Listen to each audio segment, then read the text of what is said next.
ఆచి చికెన్ మసాలా. లోక్సభ ప్రతిపక్ష నేత రాహుల్ గాంధీ వచ్చే నెల మార్చి 2న తెలంగాణలో పర్యటించనున్నారు. వికారాబాద్ జిల్లా అనంతగిరిలో నిర్వహించనున్న జిల్లా కాంగ్రెస్ కమిటీ అధ్యక్షుల శిక్షణ కార్యక్రమానికి ఆయన ముఖ్య అతిథిగా హాజరు కానున్నారు. రాహుల్ గాంధీ ఒకరోజు పర్యటనకు సంబంధించిన పూర్తి వివరాల్ని ఏఐసీసీ విడుదల చేసింది.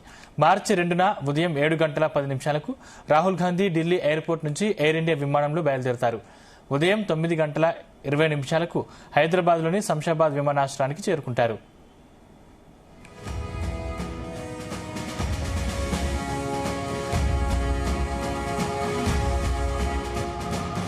అనంతరం 10 గంటలకు ఎయిర్పోర్ట్ నుంచి ప్రత్యేక హెలికాప్టర్ ద్వారా వికారాబాద్కు బయలుదేరతారు. 10:30 వికారాబాద్లోని అనంతగిరి చేరుకుంటారు. సాయంత్రం 4:30 వరకు వికారాబాద్లోని అనంతగిరి హరిత రిసార్ట్లో జరిగే డీసీసీ అధ్యక్షుల శిక్షణ కార్యక్రమంలో పాల్గొంటారు. పార్టీ బలోపేతం, భవిష్యత్తు కార్యాచరణపై నాయకులకు దిశానిర్దేశం చేయనున్నారు.